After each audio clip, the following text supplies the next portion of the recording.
You're listening to the AFTERBUZZ TV network, now the largest new media platform on the web, and your #1 source for after-show entertainment. Very good, G. Johnson.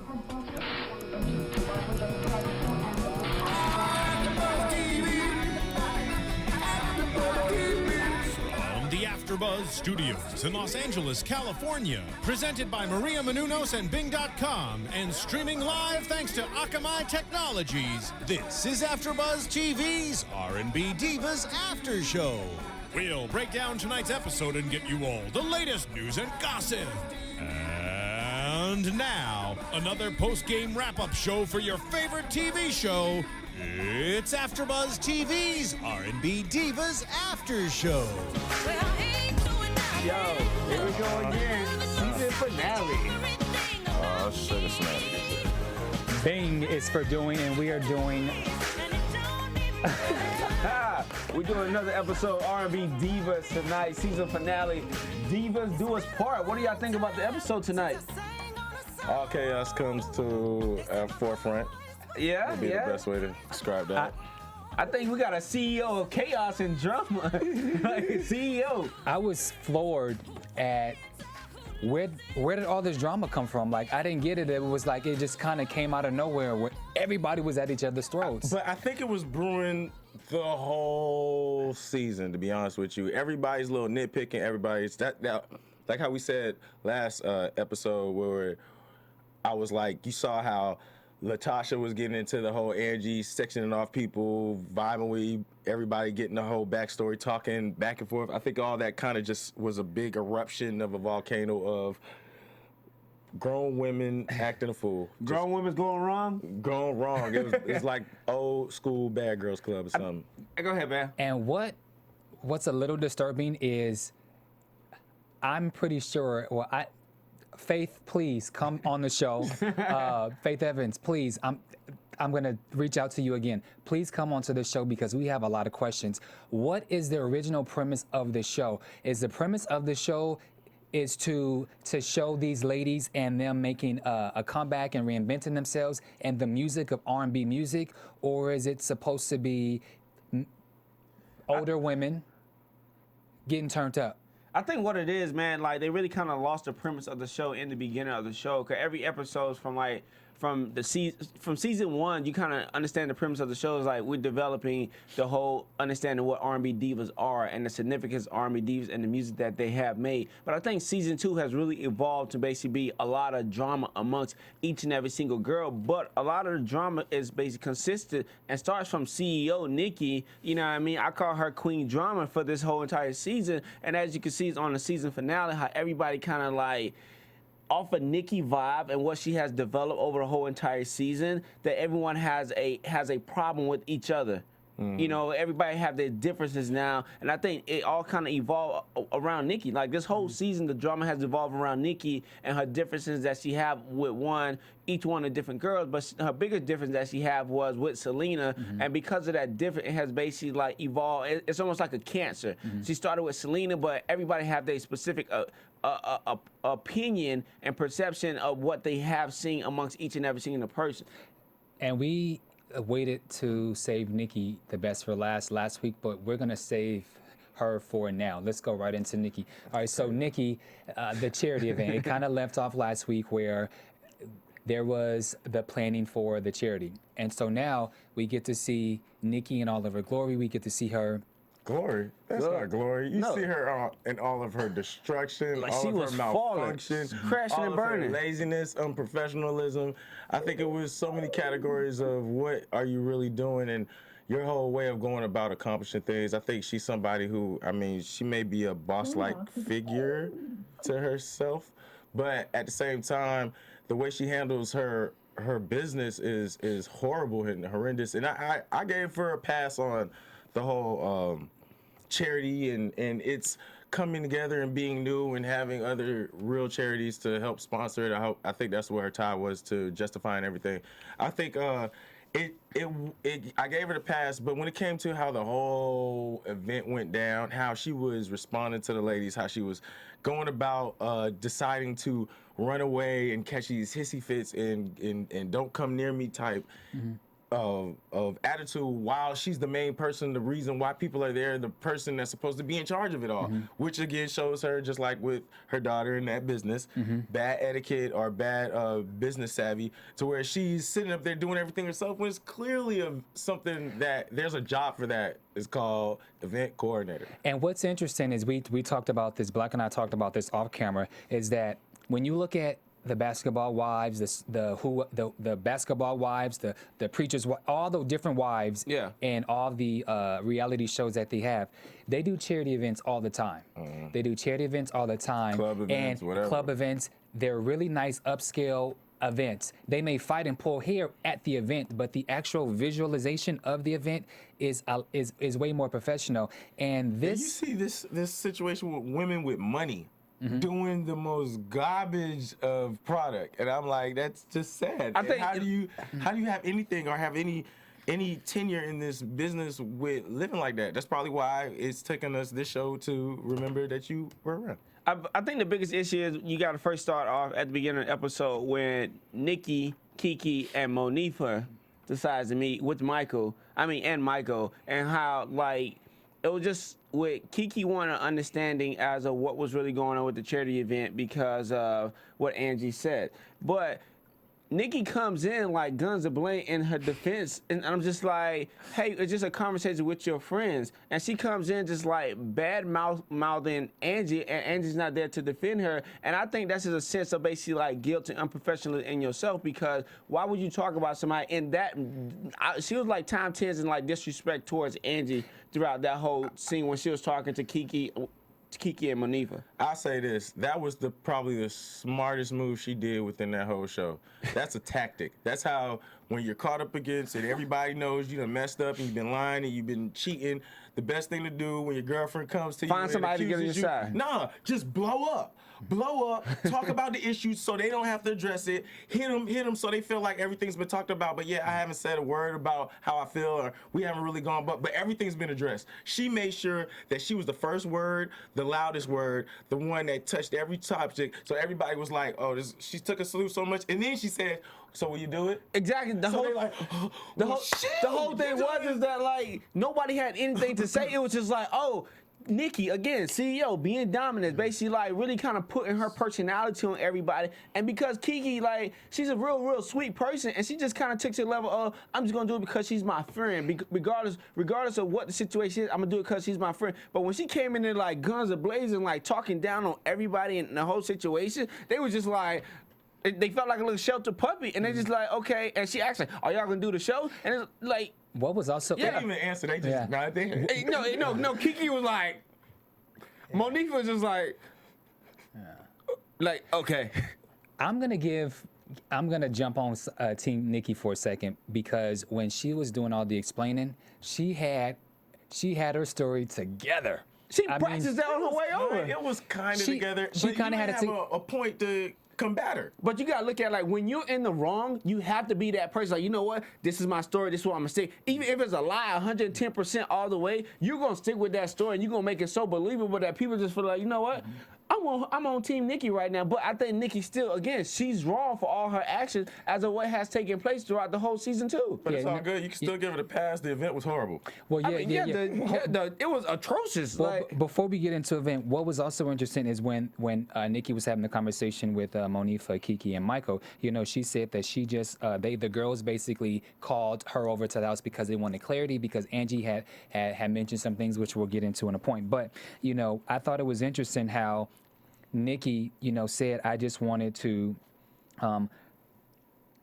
how she wanted to do this charity event. She wanted to really help out this woman while relaunching her music again. But I thought that was her admitting to the double motive. Yes. And that was the point of what Angie was saying. There's a double motive. This isn't strictly what you're saying. And then she took that, and because she felt so, you know, caught with her pants down, she does the whole explosive thing. That makes it wash the ability to really contract or combat what she's saying. So it just becomes this dominating character. I'm sure that's how she works with. But this is the flaw of the whole thing with Nikki is that when Angie went to her, she's like, hey, I tried to Google your organization, a charity event, it's not established. But by the time she goes to see Nikki, and to see Kiki and Monifah, she's like, oh yeah, if you Google it now, it's up now. It was in a working process. No, this is how you do events. If you say this is a charity event that I'm sponsoring and this is what I have to do, that charity event is already established before you even set forward to be, I'm doing an event for a charity event, because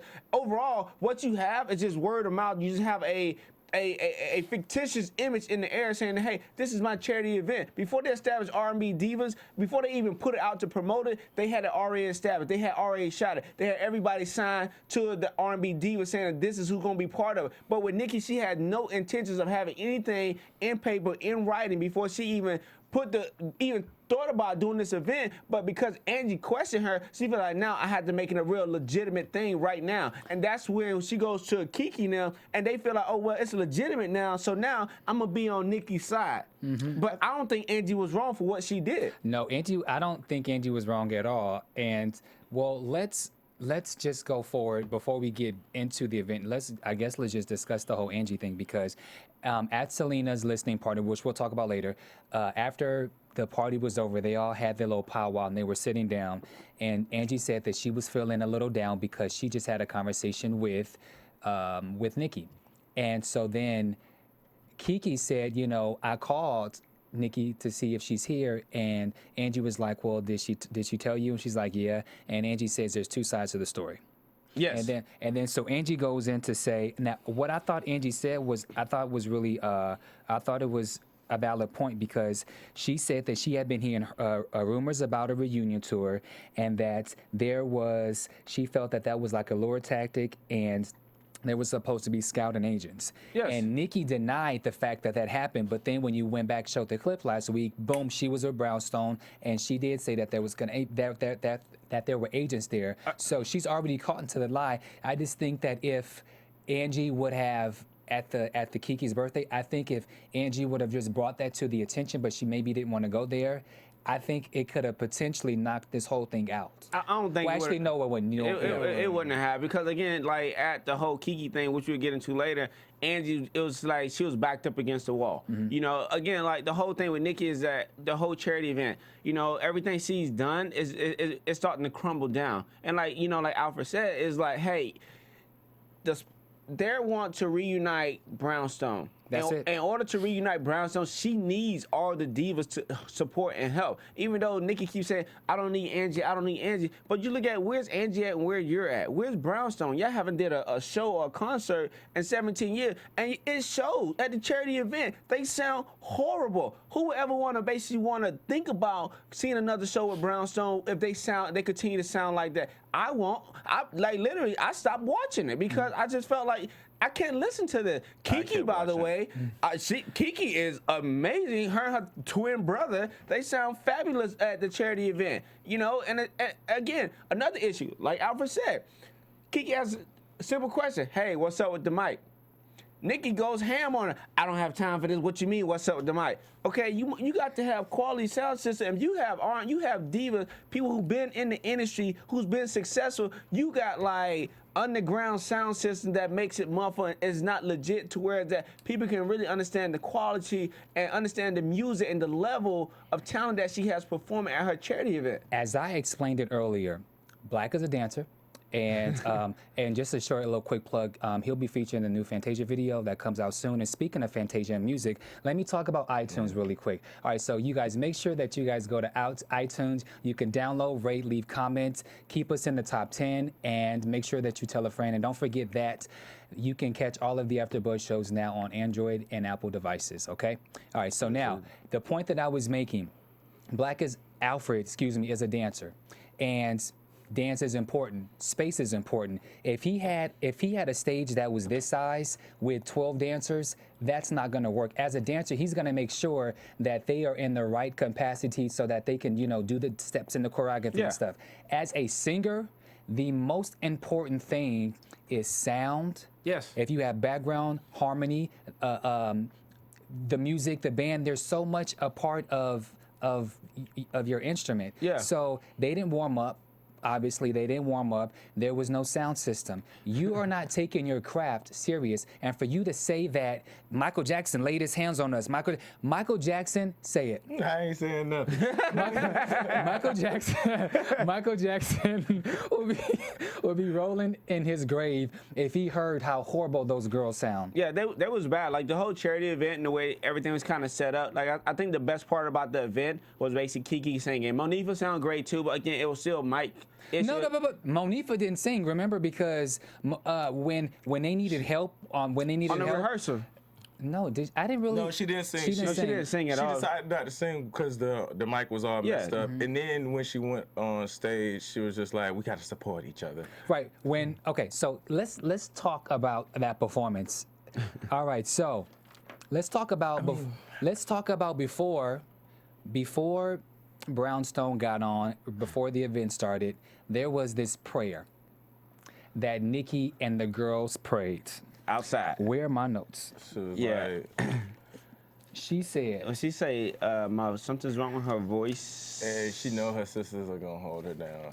Something like that. Just like I know y'all. She says in the prayer that my voice is toe up from the flow up, and I know that the girls Terry and Max are gonna hold me down.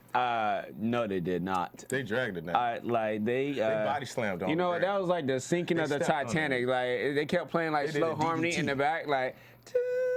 You are sinking right now. I think the performance of Brownstone was terrible, and I really hope that first of all, the wardrobe, Nikki wardrobe. That prayer fell on deaf ears. It fell. That was not of God. That performance at all. fell on deaf ear. That too. Like seriously, it was bad. I think the sad part was seeing women who professionally wanted to make a try for it somehow come together, not rehearse enough or rehearse too much. It was either one or the other because both of their voices sound stressed.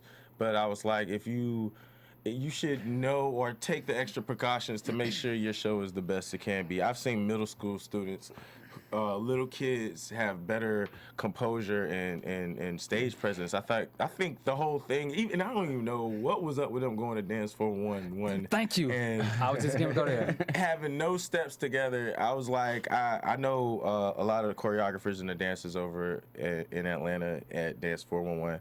And I just know there's a epitome of professionalism that wasn't there in this whole performance. And they were like veterans, and that's one of the hard things about working with people who are seasoned is sometimes you can't break them out of their ways, or they have new habits that they've brought over time, laziness or whatever. And I thought that was just the epitome of being in a situation where you really couldn't control the I just think the biggest thing about the whole performance with Brownstone is that they was not prepared. They're not prepared, but also that goes to show, there are a couple things. It shows that they haven't performed. The group disbanded 17 years ago, and it's obvious that in those 17 years. They haven't been using their instrument. They haven't been singing. Obviously, we know Nikki hasn't done it, and the girls obviously haven't done it either because Kiki didn't do a sound check because the mic didn't work, and when she talked to Nikki about it, she threw her and she dissed her. She walked out with a tantrum. And so she walked out with a tantrum. So did Kiki warm up? Maybe not. Or you can go into the back and you can do certain things to do vocal warm ups. The fact that these girls cannot even get it together to sing a song that they should know. Like Clockwork literally just goes to show that these chicks have not. It's not serious. These girls either are not serious or they have not used their instrument in a very, very long time. Give or take, you think Brownstone can get back together? Well, they did open up for Faith, and so a couple weeks ago in West Hollywood, they did sound better. But I'm going to assume that they rehearsed and that they had time and there was no camera. Yeah. But for this one, I don't know. I don't think there's still no excuse. It's just it's crazy. It shows the difference between pure talent like Kiki and someone who has to put in the work. And if you don't put in the work, then you are not going to get the product. Because you kind of look at it, you should never lose your steps. You should never lose your vocal. You should never basically forget your song because one, it's your song. That's your craft. And even on a bad day, if somebody asks you 10 years from now, hey, can you perform your #1 hit? Or they ask Alfred, like, hey, can you basically, like, give me a choreography that you did that you're really kind of known for? I'm pretty sure he'll still be able to do that choreography, like, 10 years from now, even if he haven't done it 10 years. You know, that is one of the things that they just didn't take serious. No, and I just think that they really just need to kind of, like, move on with Brownstone. And I also think, and we'll move on really quick, I also think because Nikki comes off in such an evil way, I hate to throw religion in this, but it's kind of one of those things. First of all, she gave that really tired prayer. Sometimes when you don't do right, the higher It's not spiritual, and that happens too. Yeah. And what's also interesting is when they were singing, Nikki's voice was going in and out. Yeah. When Kiki was singing on with her brother, No One in This World, I can tell there were parts when Kiki, you can tell she wasn't warmed up, and what she did was she kind of went into a falsetto voice. When Nikki was struggling, she just cracked. But I don't think she has that kind of skill level. But just as a professional, you sing too. You know when you're not going to be able to hit the note. So as a singer, you have to adjust to your voice. Is my point. Yeah, and she didn't do that. That song is in a low register, so it's not even a situation where let's talk about Selena, man. Like Selena, her music. I think her listening party was great. I think Selena music is really gonna be a hit. And you know, like I think the party itself was real. Like she had a lot of people come out to support her. You know, for her listening party. I think like she's like literally, she got a notch up in my book. She's made a really sound move. I can't wait to see how it would affect her career in the long run. Fire. But I feel like her working with Music Soul Child, sometimes if you're with the right team, yeah, you can bring each other up. You can give each other opportunities. I'm sure he's just as grateful to be on the television show R&B Divas and showing his craft, showing his care for music, as well as being able to be a sound friend for her. I think with them making these moves together, it's a more positive and is the epitome of what this show should have been. Yeah. But, you know, it's just like, you can do it. But you know about the whole show this season, Selena is the only person who really made music. Thank you. The whole entire season. And exactly. You know, Kiki's doing her thing, you know, and, you know, we really haven't found too much about Kiki and her music, and hope we'll find out more next season or maybe with the reunion. But at the same time, Selena is the only person that you can really say, oh, well, she's the only person who had a listening party. She's the only person who's really, like, collaborating, working with, like, writers and producers in the industry, and she's really pursuing her career. And you know, and that, again, that's making her a notch higher on the diva list in my eyes, because she's really doing it. She's really practicing her craft. She's making it happen. She's making everyone believe in her as a solo artist. And it goes into what is the purpose of the show, because if you can, I think it's exciting and it's a little stressful, especially from a male's perspective, looking at all this ups and downs and bickering and fighting. But I feel like the energy could be a positive energy. You know, it still can be exciting show with seeing them work on an actual song, seeing them being able to work together, doing what they love and thinking better. You know what I'm saying? I think there is a give or take that comes with working with a massive group of people, especially females. Exactly. So I'm not taking away from the whole gist of that, but I do feel like there's more out of these women than what they're offering, you know, the world through the show. I think people just really want to see more about, you know, them creating music, even though you're going to continuously have issues amongst the show, because one, it's just a group of people in one setting who's trying to work together and develop something. But let that be about a solo. Yeah. Who going to take the solo?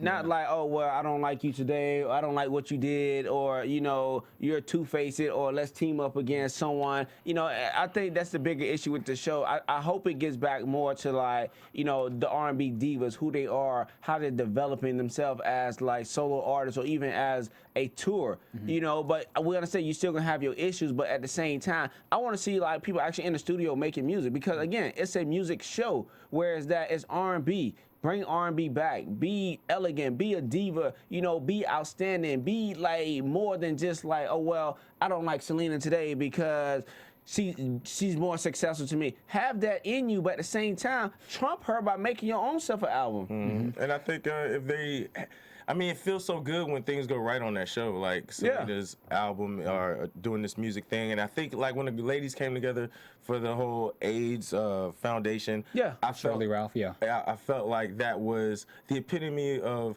that is capable for these women. That is definitely within the means of what the show could project. On a side note, at Selena's party, there was a lady who looked just like Chip Fields. Chip Fields was a girl who played Penny's mom in Good Times, the one who burned with iron. I'm just a TV fanatic, but I swear that woman that was standing next to Selena looked like Chip's Fields. Yeah. You know, so that's just a little side note. So if it really was and somebody does know that, please let me know or tweet me. But I think it was Chip Fields, just on the side note. Question, do you think Andrew was wrong for saying what she said at Selena's party, for letting the girls know? Not out of completely out of text. Angie still bothers me because I'm sorry. Angie still bothers me because she's taken on this role that she was not asked to be a part of. She's like, I'm gonna hold it down. I'm gonna hold it down. I mean, she was kind of ish, but she doesn't. But she was never asked. When Faith said that she was leaving, she was like, "Don't worry, I'm gonna hold it down." No one asked you to hold it down. Like, these are grown women.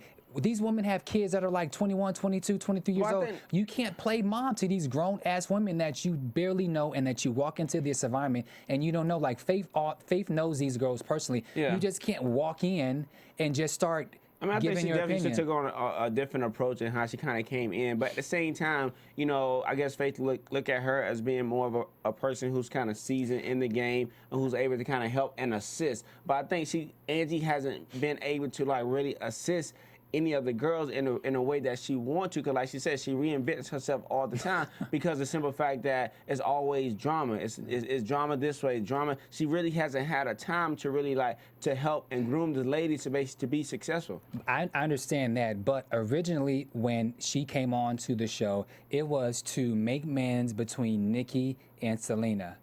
She tried 1 time, 2 times, 3 times. It didn't work. You weren't that. For me, she plays like she's the head madam of a whorehouse. Not a whorehouse, but you know. She acts like she's the head. She acts like she's the head chick in charge. But you know what? She really acts like as if like everybody's under one umbrella, and she's at the top of the umbrella, and she's just really trying to make everyone in that. I would say in a record label company where she's the CEO of a record label company. She have all these artists up under her. She's trying to manage, and she's really trying to get the artists to work together as a whole to make sure the record label becomes successful. But she's really having a problem with it because everybody have their different vision, different opinion, because everybody want to be solo artists, which is great, but at the same time, it's the attitude of certain ones that really kind of disrupt the whole record label as a whole. I mean, she has the right mindset. It's just that she doesn't know how to execute, and I think that's why, you know, everything's blown up in her face the way it has. She need to write a letter. But I mean, if the women had fed into that whole ideology, I think everything would have been a lot better. And then also, remember last week when Angie mentioned something about, well, let's just put suggestions into a basket so that no one knows who it is. Who was it? Who got turned up and went in CEO. and said Miss CEO Nikki. So she's. Yeah. Okay. That's another story. So Angie, she has her moments, but I don't feel that Angie was wrong for letting the girls know what happened with the argument. At least Angie didn't have 3 or 4 meetings. Have a meeting with Selena, then have a meeting with Monifah. Like, she addressed all of the girls why they were there. Obviously, Nikki wasn't there, but Nikki didn't need to be addressed because it was with her, and she said there's 2 sides of the story. So I will give Angie props that at least she told the girls what happened. Yeah. And do you think that Angie was trying to persuade the other girls, or do you think she was just only giving her? So I think she's just giving her opinion. I think it was this needs to be addressed kind of thing. I don't think her heart was malicious when she even approached Nikki. I think it was like, yo, I really feel how I feel about this, and I am a woman to come to you and talk about it. I think from there, because, you know, Nikki was backed up into a corner, she made it what it was, and then had the opportunity to do her back work to clean up and get people on her side or get people confused enough not to make a decision and just go with the flow. But, I mean, because the whole thing you look at, like, Angie and the girls was that all the divas came to Angie about the issue and the concerns about Nikki's show. Behind they felt as if Nikki was doing it and trying to put a tour together. Say that one more time, Larice. That the couple of the girls came to Angie where they actually spoke separately after Nikki said, hey, I want y'all to perform on the show. Selena and Angie spoke, Monifah and Angie spoke, but at the same time, it's that everybody had questions about it. Angie was the only one who went to Nikki and addressed the issue with Nikki, as a woman should have done. Fair enough. And and I think the bigger issue is that Nikki was caught off guard, and that's why Nikki act the way she acted in both, like the last episode when Angie was at her store, and also when she went to go talk I felt disrespected. You come into my place of business. Exactly. Where And else also she was when gonna find you. I know, right? Even when she met up with Kiki, Michael, and Monifah, it was she just felt like I'm being attacked. But Angie was only doing like what a respectable person would do as a friend and as a business person. I'm gonna ask you like, hey, you got a charity event. I can't find your charity event. If you haven't established your charity event, you should have told us that in the beginning, and this is what you're striving to. You can't say, oh, well, I have this charity, and I want you to perform for my charity when you don't have a charity. And Angie brought up a good point. She said that she didn't want to loan herself to a charity that is not properly set up. I mean, even if you have the idea of a charity where, like she said, it's certain paperwork that you have to do to even establish a charity, but she didn't have a website. You can basically look any charity up online. It wasn't like registered at all. So you can kind of look at it as a non-profit charity. Like, it wasn't a charity. It was a thought and an idea, and she was just using a charity just to get the girls so they won't say no. But as you've seen, a lot of girls said no, and they did not perform for the event. And I kind of applaud them for that. I think that happened because like I said, the event was horrible. So if the event was horrible, she would have had more performances, and then people probably wouldn't even notice. But you know what? I think the girls, now looking back and seeing that the event was horrible, the girls actually should have showed up to the event, because then what would Nikki would have been able to say? Luckily, Kiki. Well, they didn't know it was going to be horrible. It just was horrible. I know, but what I'm saying, that had they shown up or had been a fly on the wall, and they would have saw what happened, it would have just blew up in their face. Yeah, I mean, it didn't miss anything at all. Yeah, they really didn't miss anything. I think it helped or hurt. But Yeah. Let's talk about Monifah. So yeah, Monifah and That was Terez. kind of like I think the whole section was a needed breath of fresh air within the show. It was getting kind of chaotic and kind of crazy and kind of malicious and kind of whatever. And it was good to dive into this relationship with this couple who have, these boundaries or these premises that kind of get in the way of their love, with Atlanta not acknowledging gay marriage, and being in a situation where you have a woman who's in a liberal state, being in New York, and the option is there to live, acknowledged and accepted, and you have someone who they're both from the South, and she left that to, I guess, well, probably not that was the only reason, but she left that, and going back to that didn't make any sense to her. Whereas, the love kind of pushed beyond those boundaries, and, they decided to become engaged, and you have this situation where it goes from them, taking this big step and really showing, true love and a purity of two people connecting together, then coming to the situation where the daughter, loves her mom. Well, let me say this: were you guys shocked to see that she proposed? I didn't. It was a little bit of a fake. I mean, I think the reason that she came down those to are real Atlanta was issues, though. Yeah, the reason she came down to Atlanta was to propose. Cause as you seen in the last episode, she talked to her daughter and was like, "Hey, this is what I want to do." And I think Terez is a woman who she know what she want to do, and she's gonna act upon it. And like the whole question was, Monifah was like, "Are you gonna move to Atlanta? Are you gonna move to Atlanta because I really want you here because I love you?" And it's a situation where they both love each other, and in order to make it legit and to make each other happy, they know that they have to get married. And her proposing to her, and when she already spoke about it in the last episode, I wasn't surprised about it. I felt like she was going to do it, but whether Monifah said yes or no, I knew that was questionable. I knew if she would propose, I knew Monifah would say yes. I was just a little worried because Terez was so insistent on being in New York, because they are, I'm blanking out. that they allow support. they allow same-sex marriages. In Atlanta, they did, and I figured maybe she wouldn't propose unless Monifah moved to New York. But I thought it all worked out, and they went to Chattanooga, Tennessee. Where, Chattanooga. Yeah, they went to the Aquatic Museum. It's really like a small town. I went there one time before, and I was just like, man, It I sounds didn't miss nothing at all. It sounds like a really small, low country. Yeah, it little is. country bumpkin state. It is. So now let's get into Her daughter's beautiful. yes, let's. I just want to say, Monifah, you have a beautiful daughter. Let's get into Kimmy now and Monifah and the whole conversation that they had when Monifah basically says that she's engaged with her nice purple. I mean, I think again, her daughter just kind of feels that, you know, she has a belief. She don't believe in same-sex marriage, and you know, she's kind of strong because that's not the way she was raised. And you know, everybody has entitled to their own opinion. And even though Monifah's asking her, "Hey, are you going to support me?" and she kind of hesitant about it because of the fact that like her mom is getting married to Terez, but I think she still supports her mom, even though she doesn't agree with it, because at the end of the day, she wants her mom to be happy. Well, for me, I feel like the roles are reversed. Excuse me. I feel like in their conversation when they talk about Monifah's relationship, it feels like Monifah is the child and Kimmy is the daughter. That's how it comes off to It's me. the mother. Yeah.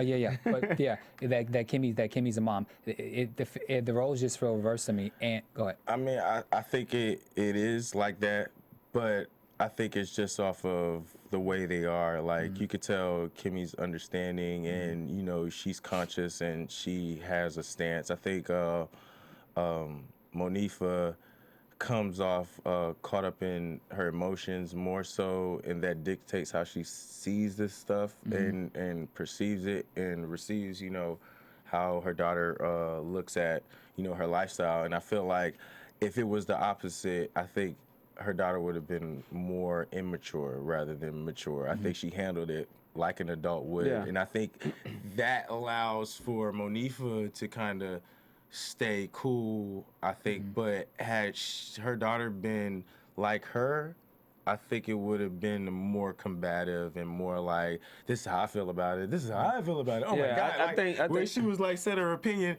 you could see Monifah like, da da da da da. Yeah. Did like a little spasm. Especially- like, grown woman. Especially when she said that there's a couple of things. She said that I'm happy for the space I'm in, That you're in. that you're in, and she feels like it's the Lord's will and doesn't mean it's good. But Kimmy said that I don't feel that the Lord, she said that she didn't feel like the Lord, you know, made a mistake with her. I'm sorry, not Kimmy, but Monifah said she didn't feel like the Lord had made a mistake with her happiness. I think that's the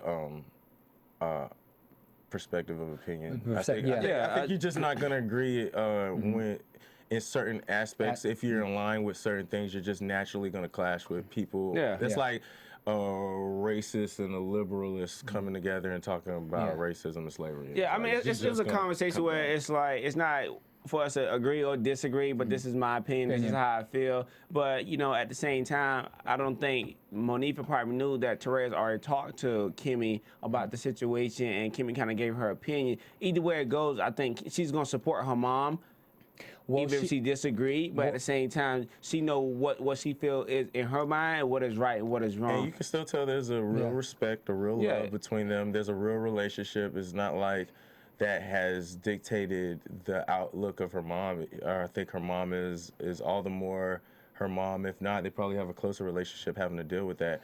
Totally, because it's not as if Kimmy, I think Kimmy, she's not hating the person. I think she's basically hating the sin. She's hating the sin of what she's taught. And so she has her beliefs and what she thinks. Now, before the last thing that we'll discuss with this one before we move on is when Monifah asked, you know, will she come and celebrate? You know, Kimmy did say that she will, you know, she'll think about it.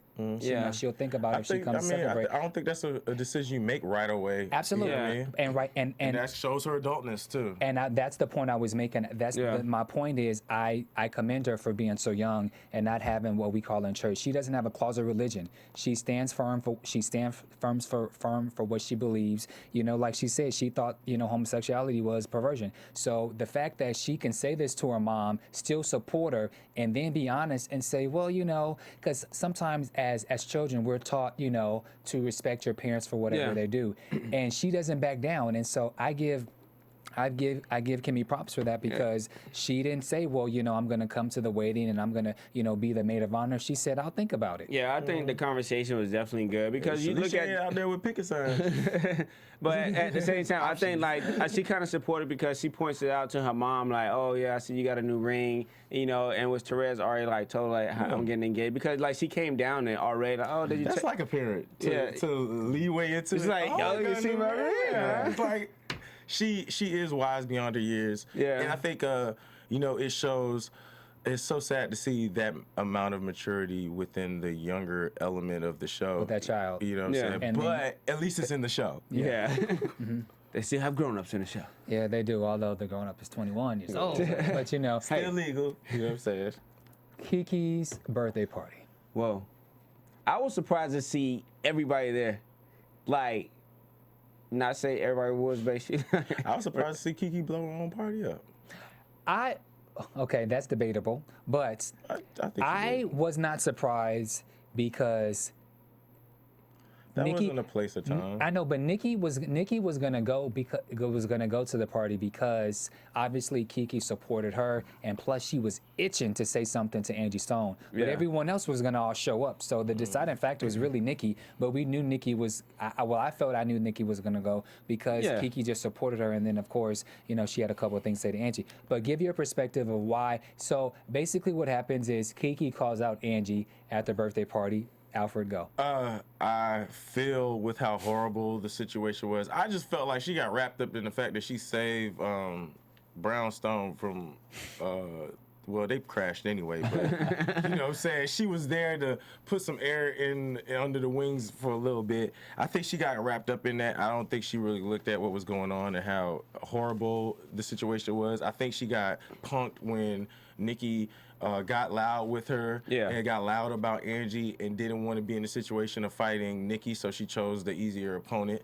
I think when it came down to it, that wasn't even something like it really had. At that point, it wasn't even relevant. They did what they did, or they didn't what they didn't, and it got to this point where they all came together just to celebrate her birthday. So she really decided to step out of the birthday celebration mode, do this, or at least party first, wait till after, and then present. Let's talk about problems. But she was like straight off, no. She came in like at Angie like real. You blew that party up. But Angie, who's gonna talk after that? Who's gonna converse? But Kiki, if you go back to Selena's listening party, Kiki looked really disturbed. She looked disturbed to find out what would happen because Nikki called her, and then Angie's gonna, like, she seemed like she was really disturbed. She was like, well, you know, do I go? Do I show? She seemed like she was really disturbed, and I felt that was a true, honest answer and a true feeling for Kiki to say, I feel I'm upset with you because you have made me question my friend. But at the same time, at the same time though, it's like Angie was only putting the facts out there. It's because Nikki decided to come in and correct everything after Angie questioned her. So she felt I have to do things in the right and appropriate manner now to make everything legit. And because Nikki came over and talked to Kiki and Mike and Monifah and came over to yelling and screaming and bad mouthing Angie. So it's kind of like I feel that Kiki should have just stepped out the middle of it, and whether she had to question Nikki or not, but it's like I feel she shouldn't have addressed Angie about that. She should have just left it alone. I mean, because like at the same time, it's like Angie was only reporting what was the truth behind what Nikki was doing. Nikki had her, and like she said, there's two sides to every story. All I know is when you address a problem, you don't go at somebody pointing the finger and yelling. And then if you do, you shouldn't expect that the reaction is going to be a conversation. Kiki was calm at first, but I thought Angie had a very mature response. She says, you can poke holes at me all night about a decision. I will stand by until I close my eyes. So basically, saying that she's like, I don't really care. She wasn't wrong, though. She was just somebody who has a concern and has a certain way she does her business. I think the big issue was that Kiki and Nikki were such good friends, and because Angie's kind of coming in as an outsider, you know, Kiki kind of sided with her friend more so because of the relationship they have versus like the truth of what really happened. happened. And I think she's wrong for that because, again, Angie was just basically letting everybody know this is what's going on. This is the information that I found out, even though Nikki cleaned it up. Yeah. So She didn't clean it. well, she cleans it up to She made it legit. She cleans it up to Kiki and Monifah. So I just think that Nikki is totally playing the only two friends that she got on the show, and I think that once Monifah and Kiki realize all of the lying that Nikki did, obviously they're going to look at the tape and see that she told her Brownstone girls that they wanted to do a reunion tour, and the fact that they were going to be promoters. I hope it comes out in a reunion. I hope it comes out of a reunion because now Kiki's going to be able to see her. Like Nikki for who she really is as a person. But then again, you actually kind of look at it like, you know, and they was like, well, Angie, don't leave, you know, let's just kind of talk about it. But like, how do you stay at someone's birthday party who comes in automatically accusing you and badmouthing you, and you really expect for her to respect you in the situation? I would have got up and leave too, because at the end of the day, it's like, oh, those women of God. I don't want to be here. Oh yeah, right. I need you to stay with both women. But now, okay. Kiki, like I said, Kiki started off the conversation calm. Was it out of order? Should she have brought it up? Probably not. Not. But it didn't help that Angie said, she said, what you gonna do? Yeah, and then like Kiki takes it to the wrong level though. Because she thought the reaction was gonna be like how when she pulled that crap on Nikki, being like, "What you gonna do?" And she was like, it settled things. This time when she said it, she didn't know homegirl was gonna turn up and be like, "Well, we can take it outside." She said, I mean, we can go outside if it comes down to that. I mean, but then, you know, like Angie's like, she like, in a respectful way, she's like, no, I wasn't talking about that, but it's like, you telling me these things, so now what are you going to do? Like, are you going to basically like leave it alone, or you can still like make it a issue or a problem, as if like she's supposed to do, or a respectable person's supposed to do? Now, okay, you told me the issue that you have and everything, what are you going to do? Can we move on past this and continue to be friends and grow and do the right things that we need to do? Or is this going to continue to be an issue? And then the fact that when Latasha goes out to try to like reach out to say something, and you know, and how did Latasha even blow up in a situation? Because Kiki just like, she just grabbed her hand. She's just like, you looked at me funny. I'm just like, come on, don't be so sensitive and get caught up in the drama. Tasha. It's just like she stepped in and like she just wanted to be part of the drama, and like you have nothing to do with this. And you know, only thing Kiki was just like, hold on, and she's just like, why are you touching my hand like that? Like, really? I touch your hand, you got soft hands. I think I mean, seriously, like your hands are beautiful, nice. I'm going to assume that there was, because obviously this is all edited, I think that there was so much tension that everybody, as Selena said, was turned up to 1,000. And so I think so much tension just had built up. It's like...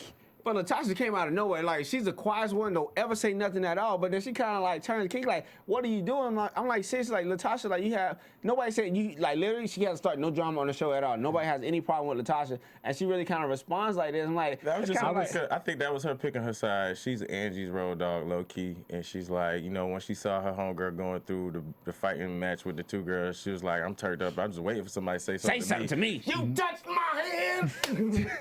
You didn't put lotion on there. You looked me in the eye. You looked me in the eye when you talk to me. I mean, but seriously, like when you talk to somebody, you're supposed to look them in the eye. It's not like intimidating, but at the same time, like, yo, I'm focused. I'm talking to you. You know, but at the same, I just think that Latasha just kind of like stepped out of order and shouldn't even said anything and shouldn't have turned it up to 1,000. And then another thing, she said that she wanted to hear Angie's side of the story. Angie was leaving Latasha. She was gone. Goodbye. Bye. So if Angie was leaving, could you maybe have heard her side of the story maybe tomorrow when you call her? Like, Angie was leaving. She was out the door. So I don't really understand. She just wanted to become a dominating character in that But scenario. then she told That's her all side of the story at Selena party. So there's nothing else for Angie to say, because she just felt like, this is what happened.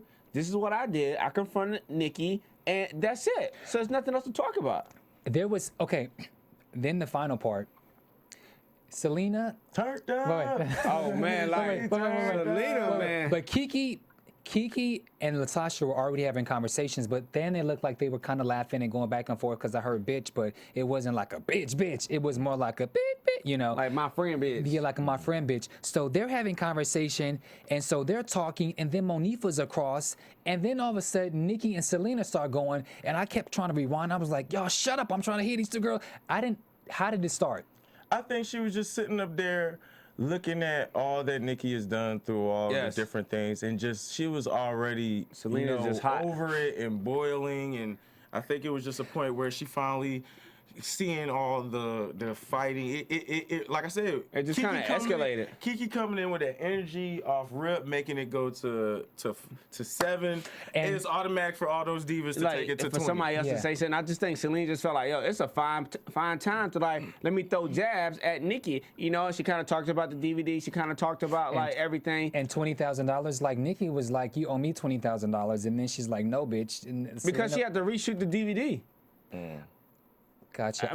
I thought it was Nikki said you owe me $20,000. She probably said you probably cost me $20,000 because you didn't sign the waiver for the DVD so I can release the DVD. So now I had to go back and reshoot the DVD, edit the DVD, pay these people to come actually to do my workout video again, and then repackage my DVD and put it out for sale. So it could cost up to about $20,000 as a total package. But you kind of look at it also, it's like, hey, Selena just took it as an opportunity to go at Selena time 1,000. Like, yo, this is what's going on. She said, you look like a baboon's ass.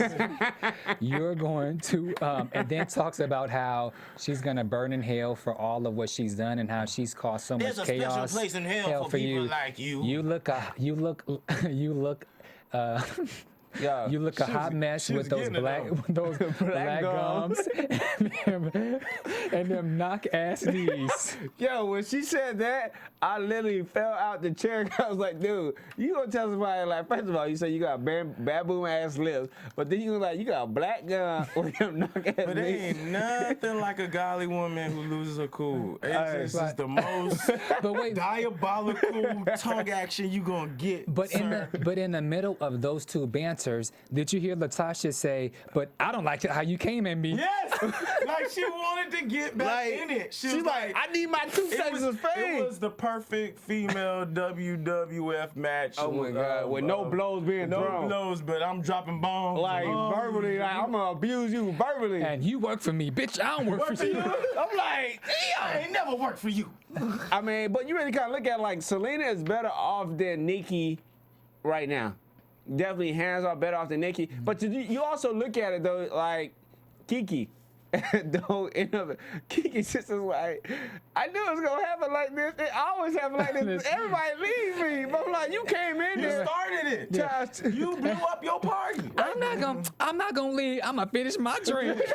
She's such a classy lady. Like she didn't start it, and she was just sitting there like, I thought we was having a birthday party. Like seriously, like it didn't like nobody. I thought they were gonna sing happy birthday. No happy birthday. No cake. No ice cream. No candle. No nothing. It was just all like that bad singing on that show. They could have stopped with all the singing. You know who I felt bad for, fellas, was Monifah. Monifah said before Kiki came in, you know, we coming together for Kiki's birthday. Plus, I have some news that I want to tell you guys. She was not able to inform all of the divas that she's engaged. Because she didn't take the initiative to be the first word dropped. She should have been like, hey everybody, I got some news. Before y'all say anything, happy birthday, Kiki, by the way. Look at my fingers. I'm getting married. Like seriously, it was just kind of like that probably would have calmed them out. I think Kiki just really kind of upset the whole situation to where that she just kind of opened a can of worms and it just kind of like it just spread it like wildfire.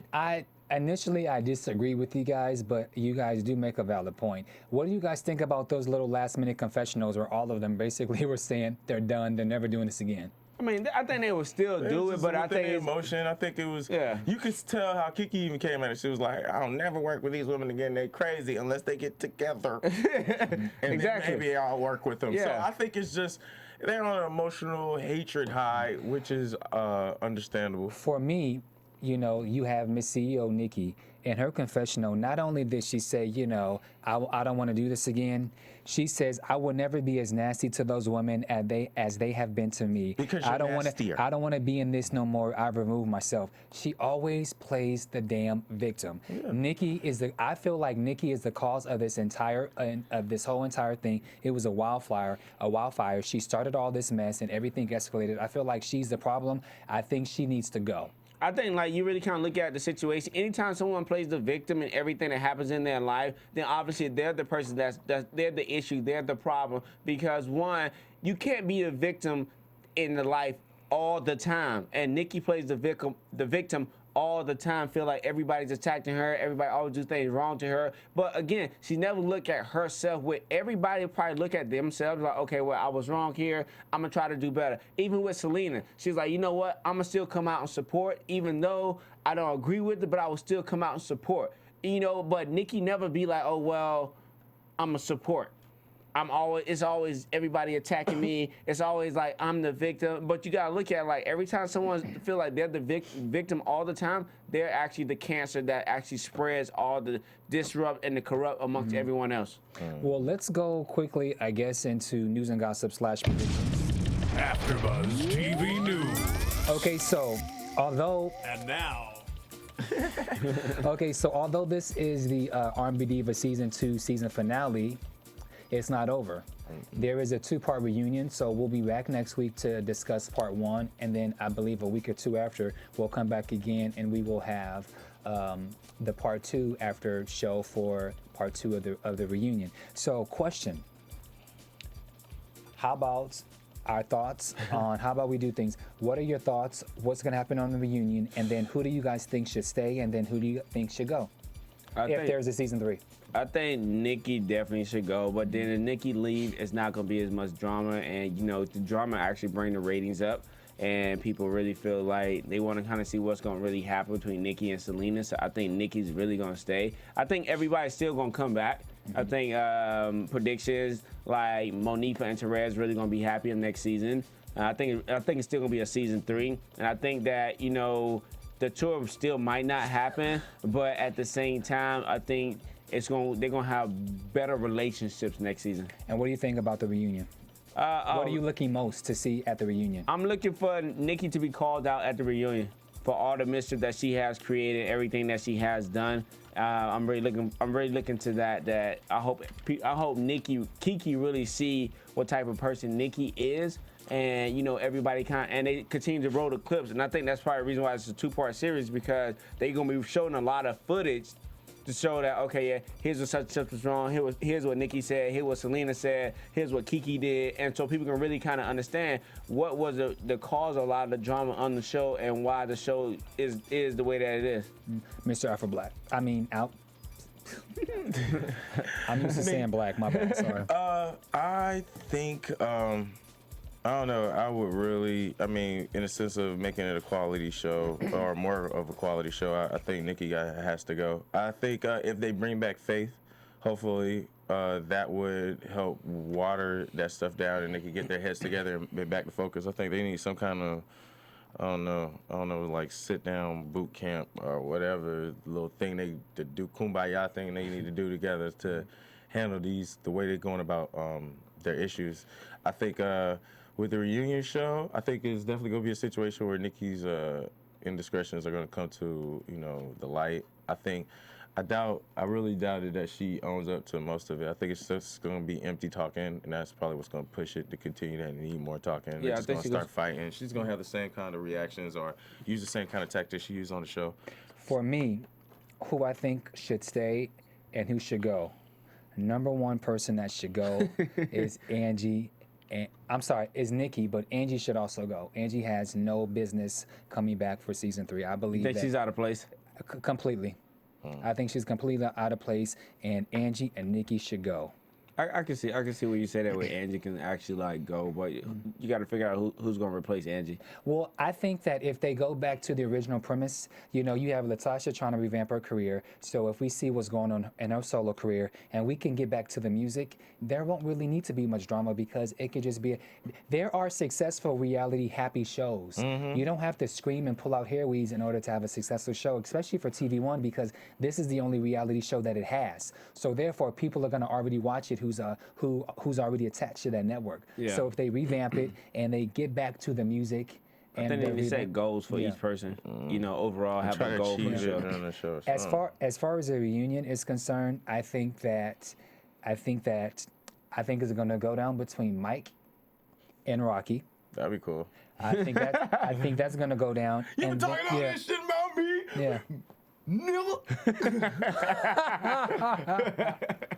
And then I'm also curious who's the host going to be, because we need like a Wendy Williams, somebody who's going to really ask the question. I think they need us. Me personally, I think we should be on there. They should have us because we would ask all the right questions. We get all because Joe Claire was not firm enough in the one that they had for the pre-one. I need somebody that's really going to kind of take control and really kind of direct and pull these questions out and set everybody straight. Be like, okay, cool. When they get it out of hand, be like, all right, be quiet. If not, I'm gonna have to remove you, and we're gonna continue on with the reunion. You know, they need somebody who's really gonna be authoritative in there and really kind of take control of the show. And like you said, ask the right questions. Yeah, and I think you should take control and wrap the show up. Oh, well, thank you everybody for tuning in to AfterBuzz for the season finale of R&B Divas. I'm your host, Larice Shamar. I'm Alfred Thomas. Where can you guys be found? And I can be found at True Peoples. Also check out TruePeoplesMedia.com on Instagram. Or Alfred Thomas on Facebook. Look for my face. Or All Eyes on Black, spelled correctly. Go Heat! Miami Dade. Yeah! Two B thing. You know what I'm saying? Sorry, Bamm. Two terms. Just like the president. 2 terms. I want to throw this box at you. Bamm Ericsen, Twitter, Instagram, Bamm Ericsen or Big Six Entertainment. Thank you guys for watching. We'll be back next week for R&B Diva Season 2 Reunion Part 1. From Bing.com, executive producers Maria Menounos, Kevin Undergaro, Phil Svitek, and the entire AfterBuzz TV staff, we would like to thank you for listening to the AfterBuzz TV network. To watch or listen to other after shows and post comments or questions, be sure to visit AfterBuzzTV.com. I'm Sir Richard Wentworth, and this has been a presentation of AfterBuzz TV.